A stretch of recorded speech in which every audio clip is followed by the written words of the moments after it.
ಇವತ್ತು ನಾವು 8ನೇ ತರಗತಿಯ ತಿಳಿ ಕನ್ನಡ ಭಾಗ 1ರ ಬುದ್ಧನ ಸಲಹೆಗಳು ಒಂದು ಪಾಠ ಭಾಗದ ವ್ಯಾಕರಣದ ಬಗ್ಗೆ ಇವತ್ತು ನಾವು ತಿಳಿದುಕೊಳ್ಳೋಣ.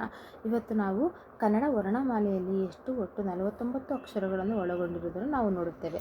ಅದರಲ್ಲಿ ಸ್ವರಗಳಾಗಿರ್ಬೋದು, ಯೋಗವಾಹಕಗಳು ಮತ್ತು ವ್ಯಂಜನಗಳಾಗಿ ಒಂದು ವಿಧಗಳಾಗಿ ಮೂರು ವಿಧಗಳಾಗಿ ವಿಂಗಡಿಸಲಾಗಿದೆ. ಫಾರ್ ಎಕ್ಸಾಂಪಲ್, ಸ್ವರಗಳು 13, ಯೋಗವಾಹಕಗಳು 2 ಮತ್ತು ವ್ಯಂಜನಗಳು 34. ಹೀಗೆ ಟೋಟಲ್ 49 ಅಕ್ಷರಗಳನ್ನು ನಾವು ಕನ್ನಡ ವರ್ಣಮಾಲೆಯಲ್ಲಿ ನಾವು ನೋಡುತ್ತೇವೆ.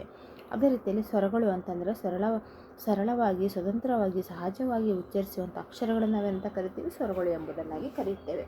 ಅದೇ ರೀತಿಯಲ್ಲಿ ಒಟ್ಟು 13 ಸ್ವರಾಕ್ಷರಗಳನ್ನು ಒಳಗೊಂಡಿರುವುದನ್ನು ನಾವು ನೋಡುತ್ತೇವೆ.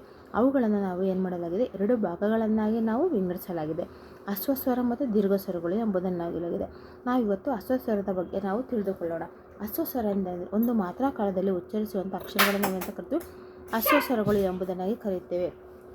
ಆ, ಇ, ಊ, ರು, ಎ, ಓ.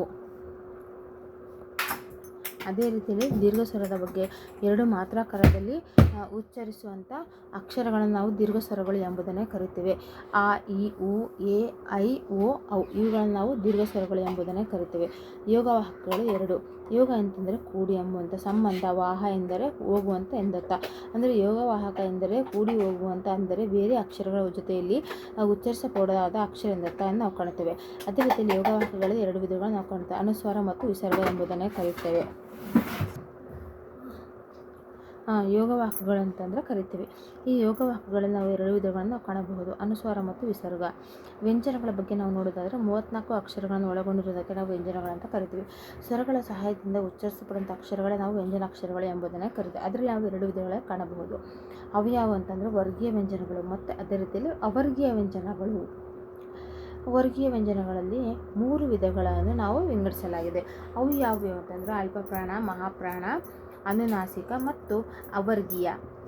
ಫಸ್ಟ್ ಒನ್ ನಾವು ಅಲ್ಪಪ್ರಾಣದ ಬಗ್ಗೆ ನಾವು ನೋಡೋದಾದರೆ ಕಡಿಮೆ ಉಸಿರಿನಿಂದ ಉಚ್ಚರಿಸಲ್ಪಡುವಂಥ ಅಕ್ಷರಗಳನ್ನು ನಾವೇನಂತ ಕರಿತೀವಿ? ಅಲ್ಪಪ್ರಾಣಗಳೆಂದು ಕರಿತೀವಿ. ಫಾರ್ ಎಕ್ಸಾಂಪಲ್, ಕ, ಚ, ತ, ಥ, ಪ ಹಾಗೂ ಗ, ಜ, ಡ, ದ, ಬ. ಅದೇ ರೀತಿಯಲ್ಲಿ ಮಹಾಪ್ರಾಣ ಅಕ್ಷರಗಳು ಹೆಚ್ಚು ಉಸಿರಿನಿಂದ ಉಚ್ಚರಿಸಲ್ಪಡುವಂಥ ಅಕ್ಷರಗಳನ್ನು ನಾವು ಮಹಾಪ್ರಾಣಗಳು ಎಂಬುದನ್ನು ಕರಿತೇವೆ.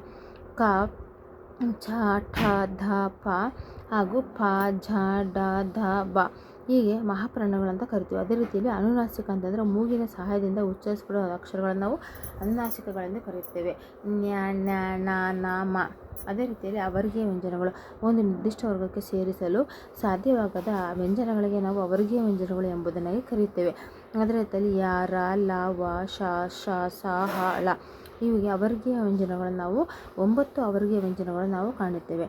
ಇವತ್ತು ನಿಮಗೆ ಈ ಯೋಗವಾಹಕಗಳ ಮತ್ತು ಸ್ವರಗಳ ಕ್ಲಾಸ್ ಇಷ್ಟವಾದಲ್ಲಿ please Kannada for little stars ಅನ್ನು ಲೈಕ್ ಮಾಡಿ, ಶೇರ್ ಮಾಡಿ, ಮೇಲೆ ಕಾಣುವಂಥ ಬೆಲ್ ಐಕಾನನ್ನು ತಪ್ಪದೆ ಪ್ರೆಸ್ ಮಾಡಿ.